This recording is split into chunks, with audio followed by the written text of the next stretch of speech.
Qu'est-ce que vous avez vécu comme expérience qui était difficile, qui ont forgé votre caractère et qui font qu'aujourd'hui vous n'êtes plus la même personne? Cette relation était un peu compliquée parce qu'il était pas très gentil. Et moi, je savais pas trop c'était quoi un couple en fait. Du coup, je me disais, je dois l'accepter. Un couple, c'est des compromis. Je vais faire avec. Ça doit être normal qu'on pose un lapin 5 minutes avant qu'on se voit. J'étais hyper amoureuse d'un mec. On sortait ensemble et tout ça. À la fin de l'été, j'apprends qu'il s'était passé des choses entre mon mec et ma meilleure amie. C'est deux personnes qui étaient un peu torturées dans leur vie et que j'avais beaucoup aidé. Mais j'étais tellement amoureuse de ce mec-là que je suis restée avec lui. Et après, il m'a larguée un peu comme une grosse merde. J'ai eu une relation où c'était pas qu'il était pas très gentil, mais juste, je pense qu'il s'en foutait de moi avec du recul. J'ai un peu mis un ultimatum, soit tu t'investis plus dans la relation, soit c'est fini. Il a pas voulu, donc voilà, ça c'est fini. On s'est séparés, j'étais dévastée, j'étais hyper triste. Je m'étais dit, je retrouverai plus jamais quelqu'un qui m'aime, qui m'acceptera comme je suis. J'étais en mode, je vais plus jamais être heureuse de ma vie, je voulais que personne me touche, je pourrais jamais avoir de relations sexuelles avec quelqu'un d'autre. Vraiment, une vie qui s'effondre. On peut pas sauver les gens. D'arrêter dans mes relations d'essayer de trouver des personnes, j'ai envie de les aider.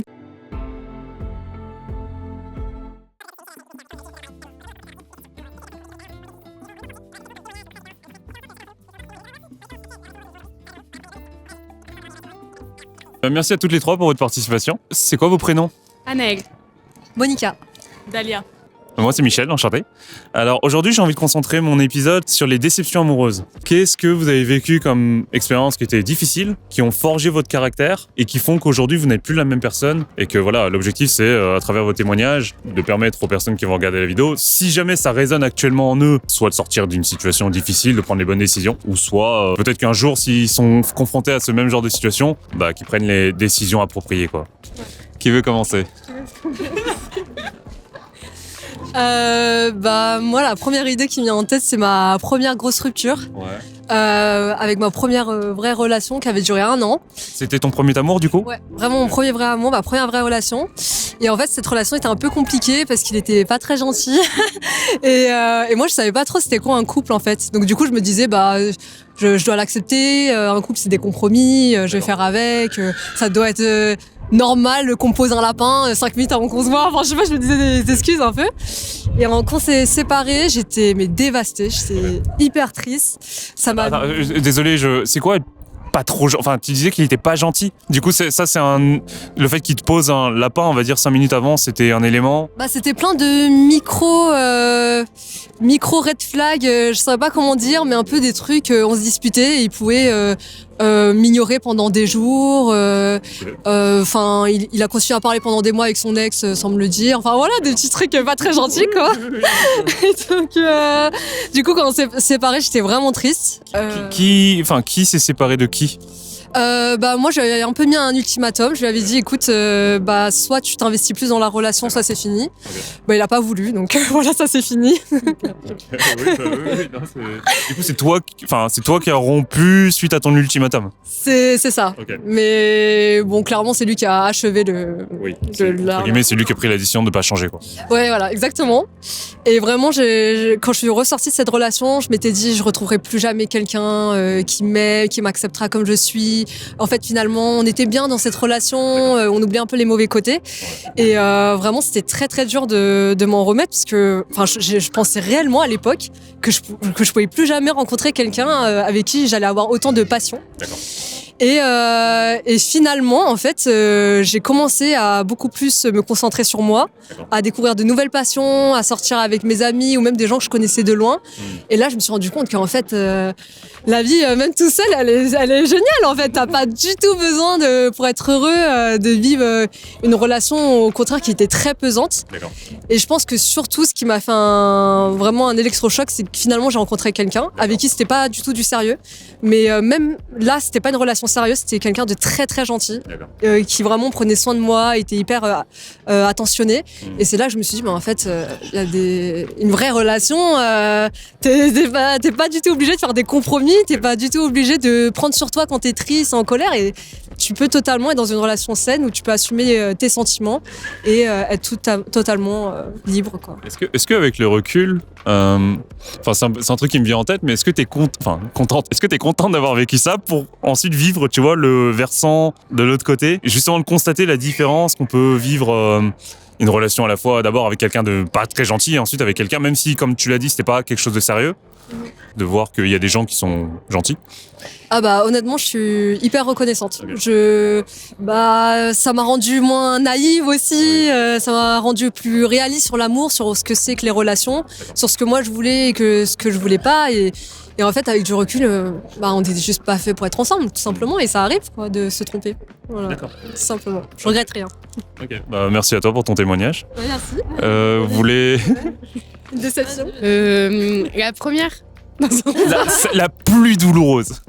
Non, je dirais celle qui m'a fait le plus de mal. Alors, c'était au lycée. J'étais hyper amoureuse d'un mec et donc on sortait ensemble et tout ça. Et en fait, pendant l'été, on avait passé l'été séparément et en fait, à la fin de l'été, j'apprends que il s'était passé des choses entre mon mec et ma meilleure amie.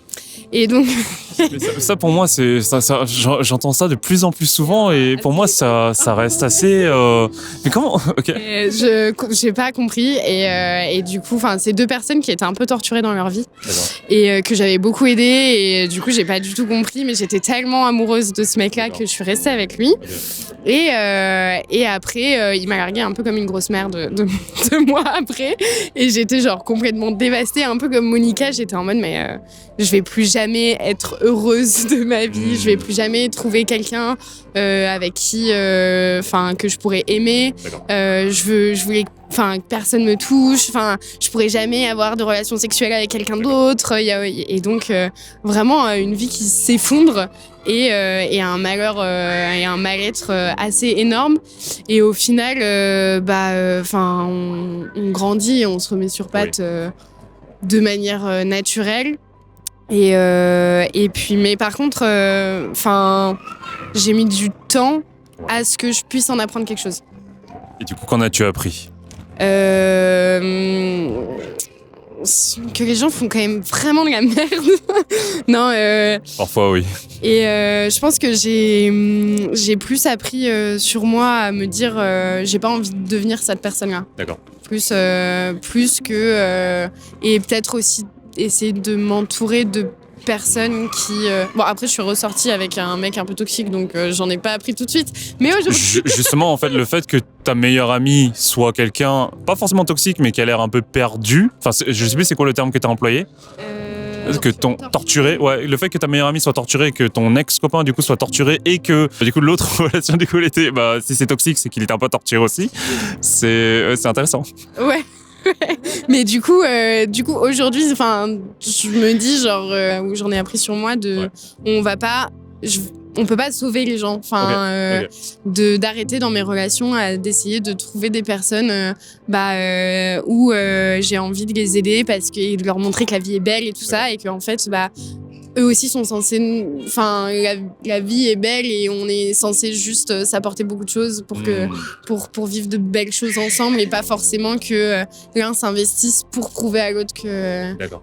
que voilà, c'est possible et c'est beau, et puis Du coup, tu sors un peu du syndrome de la sauveuse, quoi. Voilà, c'est ça. Je pense que j'avais un peu ce syndrome. Et là, aujourd'hui, j'en suis sortie, mais ça a mis son temps. D'accord, ok. Donc, L'essentiel, c'est que tu t'en aies pris conscience et que tu aies fait ce qu'il y avait à faire pour en sortir, quoi.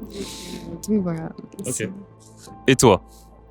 Non, mais moi, je vais rien apporter de très intéressant. Et tout. Mais si, j'en suis sûr. Hein. Non, mais moi, en vrai, comme eux deux. Hein.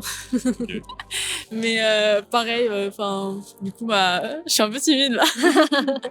Prends ton temps, c'est ok. Mais du coup, ouais, pareil, j'ai eu une relation où, en vrai, c'était pas qu'il était pas très gentil, mais juste, je pense qu'il s'en foutait de moi avec du recul. Et en vrai, j'allais dire, je lui en veux pas. Je lui en veux un peu, mais ça va. Mais après, moi, ce qui m'avait aidé après la relation, je vais pas vous dire c'était très dur, mais c'était de me dire, parce que du coup, comme Monica et Anaël, j'étais en mode, vas-y, en vrai, c'est le mec de ma vie, je sais pas quoi. Je pense que c'est toutes les premières relations, on pense ça. Mais après, c'est dire, en vrai, il y a tellement d'autres personnes, et aussi, moi, là, ça fait tellement d'années où je suis solo, et je suis tellement mieux.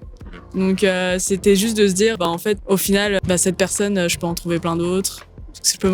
J'ai plein de potes qui sont, je les adore et j'ai besoin que d'eux. Et voilà. Mais c'est tout. J'ai une question par rapport. Ça fait combien de temps du coup que t'es solo? Depuis 2020. Ok. J'arrive. Moi, je me pose la question, je suis tout à fait d'accord sur le fait qu'il faut apprendre à être heureux seul. Pour autant, on reste des êtres humains, je pense qu'on a quand même, on est des êtres sociables, on a besoin de contact, de câlins, tout ça. Comment ça se passe? Déjà, est-ce que ça se passe parfois que tu ressentes quand même un peu de solitude? Et dans ces moments-là, qu'est-ce que tu fais? Peut-être que tu vois tes amis et que ça te permet de faire passer ça, je sais pas. En vrai de vrai, je pense que c'est aussi un choix d'être solo. Ok. En soi, c'est vrai que parfois quand tu vois toutes tes amies, elles sont toutes en couple et c'est vrai que quand t'es en couple, généralement, tu vois souvent ton copain. Ce qui fait que parfois, voilà. Mais en vrai, moi, je le vis plutôt bien. Ok. Et les moments où je suis en mode, peut-être qu'il faut être en couple parce que, je sais pas, c'est normal qu'on se pose aussi parfois ces questions. Oui. Mais au final, je sais que, en fait, là maintenant, je suis même pas prête d'être en couple parce que je me vois pas accorder autant de temps à la même personne. Pourquoi? C'est horrible à dire. Non, pas du tout, rien d'horrible. C'est un stress en fait. Genre, pour moi, c'est un stress de voir quelque chose à quelqu'un. Ok. Genre, tous les jours, penser à quelqu'un tout le temps, etc. Je trouve que c'est trop une charge mentale énorme. Donc, je préfère vraiment être free by myself. Ok. Et voilà quoi. C'est pour ça que, au final, je me sens bien quand même. J'ai une autre question pour toutes les trois. Du coup, laquelle de toutes les trois, il y en a une qui est en couple? Toutes les deux, ouais. Ok. Toi, tu as dit tout à l'heure que du coup, tu avais fréquenté quelqu'un juste après ta première relation où c'était pas sérieux. Moi, j'aurais une question, c'est comment on fait pour savoir si une personne qu'on commence à fréquenter, on la met dans la case sérieux, pas sérieux? Et après, ça peut évoluer, bien entendu, mais comment on sait? C'est ça, comment on sait? Moi, personnellement, je pense que je l'ai su quand vraiment je voulais pas voir d'autres personnes et Ok. que cette personne ne voulait pas voir d'autres personnes. D'accord. Là, je me suis dit, ça veut dire qu'on se concentre sur tous les deux et même si on se disait pas qu'on était en couple, c'était un peu. D'accord. Et c'était exclusif. Et là, pour moi, du coup, c'est ça. Vous avez eu la conversation comment, au bout de combien de temps, et c'est qui a amené le sujet? Oui, nous, on se l'est demandé et au début, on s'était dit, on va voir où ça nous mène, voilà. Et puis un jour, clairement, on s'est regardé et puis on s'est dit, on est ensemble, quoi. Et voilà, en fait, c'est. Et après, je l'ai obligé à me demander, d'être sa copine. Je pensais que tu allais dire en mariage, mais. Bientôt. Quoi? Si tu regardes cette vidéo, Lucas, c'est bientôt.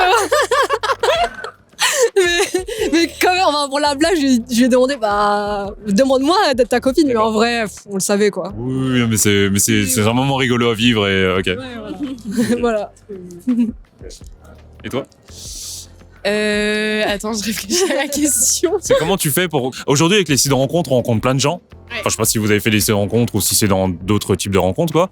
Mais comme on rencontre plein de gens, qu'est-ce qui fait qu'à un moment donné dans la relation, où les gens sont, j'ai l'impression au début un peu en mode on verra, et d'un coup, en fait, on se dit je commence à développer des sentiments pour la personne. J'aimerais bien qu'on soit exclusif, quoi. C'est quoi ce truc, en fait, qui transite, quoi? Je pense il y a beaucoup de raisons aussi. Ouais. Moi, je sais qu'il y avait toute une période où j'avais décidé que c'était un peu one life et j'avais pas du tout envie de me mettre en couple ou de me mettre dans une relation sérieuse. Et donc, du coup, c'est un peu un mindset où tu te dis, dans cette période-là, les gens que je rencontre, ça peut être super chouette, mais j'ai pas nécessairement ce besoin de créer du lien. Okay. Et donc aussi, ça se voit dans la construction de la relation. Okay. Donc plus dans ce sens-là. Et après, il y a peut-être un moment où moi je me suis dit là en vrai je suis plutôt prête pour un truc. Quand tu t'es fait cette réflexion-là, du coup, tu connaissais déjà ton copain actuel ou c'est après l'avoir rencontré lui que tu t'es fait cette réflexion-là? Ce mindset, en fait, il a switch avant que tu rencontres ton copain ou après que tu rencontres ton copain? Après, c'est un peu particulier, mais... Elle hésite à balancer du lourd, là. Non, mais parce qu'en fait, j'ai rencontré mon copain et on a commencé à se fréquenter, mais je partais en voyage pendant 6 mois derrière. Et je me suis dit, merde, parce que finalement, j'aurais bien envie peut-être d'un truc sérieux. D'accord. Et là, je l'avais pas vraiment choisi. Okay. Genre, c'est plus, je me sentais vraiment moi-même. Okay. Et je savais qu'on pouvait regarder aussi dans le même sens et que, potentiellement, c'était à lui que j'avais envie d'envoyer un message et pas un autre ou même pas à ma meilleure amie. et donc, du coup, je pense que c'est aussi où c'est un peu cette pulsion de c'est à cette personne D'accord. que j'ai envie de parler, de raconter des choses. D'accord. Et où je pense que le déclic se fait à ce moment-là. Mais du coup, ça s'est vite déconstruit puisque je suis partie. Je suis partie en voyage après. Enfin, Attends, du coup, t'es parti en voyage pendant 6 mois. je suis partie en Polynésie française. Je me suis dit, c'est bête parce qu'on aurait pu en vrai construire un truc sympa. Ouais. Je suis partie. Mais du coup, j'étais en mode youhou, one life. Et au final, là-bas, j'ai rencontré quelqu'un. Au début, c'était juste pour du cul. Ouais. Au final, on s'est dit, on n'a pas forcément envie de voir quelqu'un d'autre. D'accord. C'est sympa, on voit un peu ce que ça donne, mais on savait que c'était un CDD puisque j'étais oui, censée rentrer. forcément, ouais. Voilà.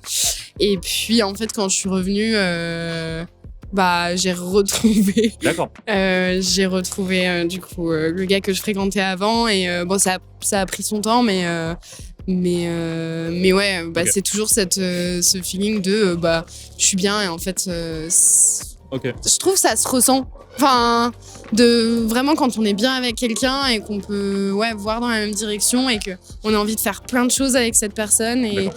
et ouais ça se ressent. Je t'ai senti hésiter tout à l'heure, du coup, par esprit de contradiction avec moi-même, je vais te poser la question. Tu veux que je garde tout le passage là ou il y a des choses que tu veux pas. Il y a des choses pas forcément Non, communiquer. en vrai. Non, je suis. Non, tu peux garder. Non, tu peux garder. Ok. En fait, c'était juste. Est-ce que je me lance dans l'explication de tout ça Ah oui, d'accord. Non, parce que, parce que pour moi, ça. c'est important, bienveillance, tout ça, du coup. Ok. Non, c'était juste. Est-ce que je le tunnel ou pas? Ok, très bien. Écoute, merci pour ton témoignage. Du coup, je vais te poser la même question. J'ai bien compris aujourd'hui, du coup, tu étais plutôt en mode solo, mais c'est quoi la rencontre? Je sais pas si tu te fermes totalement à l'amour, si dans ta tête, tu vois, c'est comme si c'était switch on-off, tu vois. Si c'est le cas, de toute façon, j'ai rien à te poser. Si c'est la question, la question est vite répondue si c'est off. Mais c'est quoi qui te fera dire qu'à un moment donné, tu y recroiras de nouveau? Je me le demande encore. Non, mais en vrai, juste. Je vais pas vous dire si là je rencontre quelqu'un et qui me plaît, etc. Je vais pas dire non. Ok. Mais faut que cette personne arrive, quoi. Mais je la cherche pas non plus. D'accord. Mais c'est juste que, voilà, je vais pas vous mentir, mais ça n'arrive pas, quoi. Donc, et je vais pas me forcer. Mais je pense que pour vraiment que je switch, etc., et que je prenne la peine, comme je vous ai dit, de vraiment vouloir être en couple, etc., je pense vraiment que la personne me plaise énormément, quoi. Donc, j'ai plein de critères et tout, donc... Quels sont tes critères? Voilà. En vrai, c'est hyper simple, mes critères. C'est juste que... Oui, Non, mais je... sinon, on a tous des critères, hein, de toute façon. Non, mais en vrai, je suis juste quelqu'un qui n'a pas de red flag, quoi. Ce qui est quand même super réussi. C'est intéressant, c'est quoi un red flag pour toi? Après, je pourrais te dire évidemment, poser un lapin 5 minutes juste avant le. Oui, voilà, oui, quelqu'un qui fait de la poêle. Non, mais en vrai, moi, je suis juste une personne normale, qui prenne soin de moi, qui n'a pas honte de moi, on va dire. Enfin, pas honte de moi, mais vous voyez. En vrai, mine de rien, c'est juste la base. C'est pas si évident que C'est ça. juste la hein. base, mais en fait, on rencontre tellement de gens, de gars surtout, qui sont un peu, je dis pas que c'est pas une généralité, mais ils sont quand même assez trash. Je veux juste pas un mec trash, je veux un mec qui est attentionné, etc., qui est super cute. Et voilà, quoi. Non, mais la base, quoi. Je veux dire, à la base, tu vois, tout à l'heure, tu parlais de compromis. Oui. Moi, je pense que dans une relation, on peut faire des compromis, mais pas des sacrifices. Ouais. Je mets vraiment une distinction entre les deux. Genre, je sais pas moi, un exemple un peu bête, mais tu veux te marier, il veut pas se marier. Ou un truc un peu plus important que ça, que moi je vais dire plus important, tu veux des enfants, il veut pas d'enfants. J'ai l'impression que ça, c'est un peu difficile quand même à faire un sacrifice sur le sujet, quoi. Parce que c'est des sujets qui sont lourds. Mais après, voilà, le fait qu'il soit cute, je pense qu'on peut négocier avec la vie sur les éléments de quelqu'un qui soit cute, tu vois. Après, que quelqu'un n'ait pas honte de toi, du coup, si quelqu'un a honte de toi, non, il y a aucun compromis à faire là-dessus, quoi. Oui, non, mais... Ah oui, non, mais de ouf. Non, mais maintenant, en vrai, je sais que ce que je vaux, donc je vais pas non plus me rabaisser à ça. Mais c'est juste en mode... voilà, c'est... Après, quand je vous dis cute, c'est pas cute en mode physiquement. Non, mais mignon, quoi. Oui, voilà, mais c'est cute dans tous les sens du terme. Genre... Et ça rentre dans le fait qu'il a pas de red flag, etc. Donc c'est quelqu'un qui m'aime pour ce que je suis, etc. Et après, par contre, je dis, tout le monde a des défauts, etc. Et je les accepte. Mais des trop gros défauts, bye bye, quoi. Ciao. Selon vous, c'est quoi le plus gros red flag d'un gars? Putain, je pose des questions. Le plus gros Il y en a trop. L'égoïsme, je pense. Ok. Le fait d'être vraiment égoïste. Enfin, j'ai un ex qui m'a dit j'ai pas de temps pour toi. Ah ouais. Bah, genre, maintenant, aujourd'hui, c'est le plus gros red flag. J'ai vécu des trucs. C'est dur de sauver quelqu'un comme ça. Non, ouais, du coup, l'égoïsme. Enfin, quelqu'un qui va toujours se mettre. Mais tu vois, pour moi, c'est même plus de l'égoïsme, là, c'est de la méchanceté, en fait, limite. Parce que il y a ne pas avoir du temps pour quelqu'un, ce qui est en fait, et le balancer, tu vois, quelqu'un comme ça, la gueule, enfin, c'est... Okay. Non, mais ouais, je pense. Okay. Ouais. Mais c'est pour ça, attends, si je peux donner un conseil, en vrai, c'est d'être ami avec la personne avant de se projeter. Je trouve que c'est là où tu vois tous les red flags et les non-red flags. Par exemple, j'ai des potes où je sais très bien que je pourrais jamais sortir avec eux. Mais c'est des trucs que je pense que t'aurais jamais su si t'étais juste allé en date, etc. Donc, et puis même, je trouve qu'on crée plus de liens, un lien plus fort si on est potes d'abord avec la personne. Parce que ça veut dire qu'on accepte que la personne soit dans notre vie, même si on sort pas avec. Surtout avec les gars qui parfois, genre, ils sortent avec des meufs. Oui, jusqu'au bout de ta réflexion. En vrai, je vais pas m'embarquer là-dedans. Sans filtre, ici c'est sans filtre. Non, mais vous voyez, genre, parfois les gars, je connais beaucoup de gens qui m'ont dit que, genre, ils veulent soit sortir avec la meuf, soit jamais ça sera leur pote, etc. Et je trouve ça hyper. Enfin, personnellement, moi, c'est red flag, ça, par exemple. Okay. Mais du coup, voilà. Donc, c'est pour ça, sortez avec vos potes, sortez avec les potes de vos potes, mais pas avec les meilleurs amis de vos potes. Et ça, Anaëlle pourra m'en parler. Ça, je veux bien que tu coupes. Les meilleurs amis des potes. Là, j'ai pensé que t'allais dire sortez pas avec le petit ami de votre pote. Ah, non, les meilleurs amis. Et pourquoi ne pas sortir avec les meilleurs amis des potes? Non, parce que c'est juste que c'est... Non, mais je pense que ça peut être tendu de sortir avec les meilleurs amis des potes, parce qu'après... Il y a un choix à faire. Ouais, voilà. Exactement. Bah, c'est comme en vrai, même avec les potes tout court, parfois faut se dire, faut aussi se poser la question en mode mais est-ce que j'ai envie qu'ils soient potes toute ma vie? Parce que, bon après faut pas penser comme ça, mais si un jour la relation s'arrête, bah c'est chiant quoi. Tu vois, moi je... Je suis désolée, je vais devoir vous laisser. D'accord. Ah, je dois y aller. Bon, non, bah, de toute façon, je vais... Bon, clôturons là-dessus. C'est dommage parce que là, j'allais vraiment te cuisiner à fond. Il n'y a pas de souci, Bah non, mais je vous laisse toutes les trois, vous continuez votre balade. Ouais, Merci à toutes. Tu vas attendre devant chez moi, c'est pas cool. Merci à toutes les trois, vraiment, infiniment pour vos témoignages. Merci à toi. Merci à toi. C'était très sympa. Et puis, bon courage pour Merci beaucoup. ton projet. On espère que tu auras donc du contenu. Ah bah là, j'ai de quoi faire 5 vidéos. On serait curieuse de voir la chaîne s'appelle Hypnotica. Merci beaucoup. Merci à toi. Ciao, ciao. Bonne soirée. Ciao, ciao.